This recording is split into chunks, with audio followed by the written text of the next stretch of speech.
ప్రకాష్. నేను 9th class చదువుతున్నాను. ముందుగా మీ అందరికీ గణిత దినోత్సవం శుభాకాంక్షలు. నా పేరు పానుగంటి నందకిషోర్. నేను 9th క్లాస్ చదువుతున్నాను. మ్యాథ్స్ అనేది ఎంత ఇంప్రూవ్ అయిందంటే మన డేట్ ఆఫ్ బర్త్ బట్టి మనం ఏ వారం పుట్టిమనేది తెలుసుకోవచ్చు.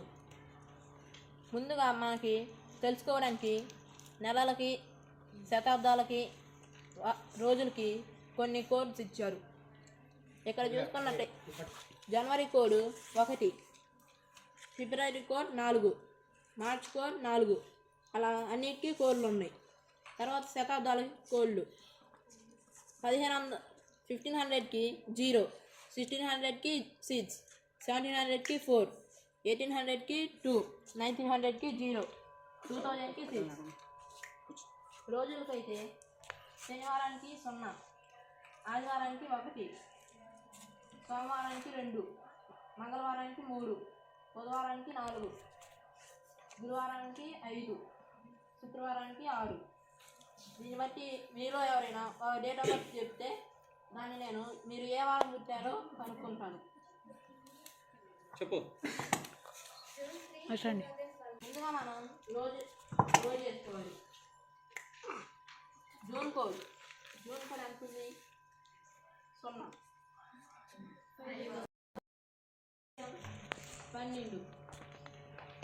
దాన్ని 4తో భాగియాలి.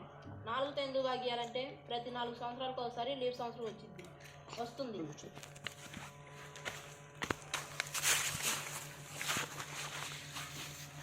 శేషం ఇక్కడ ఎంత వచ్చినా ఏం కాదు.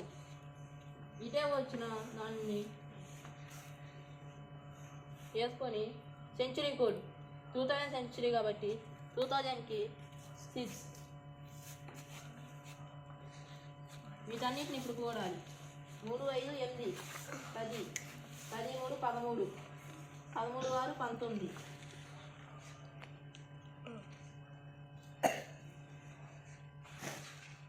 ఇప్పుడు వీటన్నిటిని కూడితే 29 వచ్చింది. 29 7తో భాగించాలి. 7తో ఎందుకని మీకు సందేహం రావచ్చు. వారానికి 7 రోజులు కాబట్టి 7తో భాగించాలి.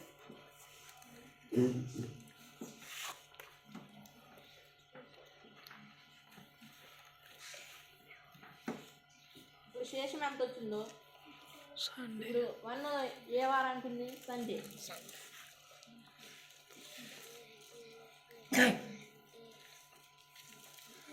అంటే సండే జన్మించారని అర్థం.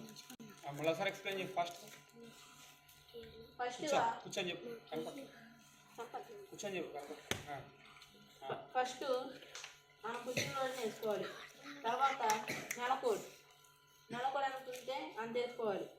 తర్వాత మనం పుట్టిన సంవత్సరంలోని లాస్ట్ 2 నెంబర్లు వేసుకోవాలి.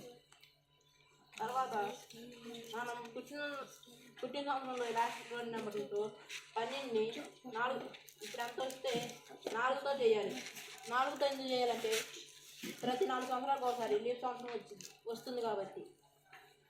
శేషం ఎంత వచ్చినా పర్వాలేదు.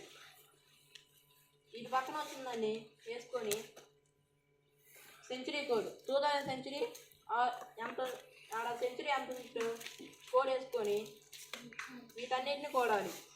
వీటన్నిటిని కూడి మొత్తాన్ని 7తో భాగించాలి. 7తో ఎందుకు భాగించాలంటే వారానికి 7 రోజులు. అలా చేశాక శేషాన్ని చూసుకొని వచ్చిన దాన్ని ఏ వారానికి ఉందో ఆ వారమే మీరు పుట్టినట్టు.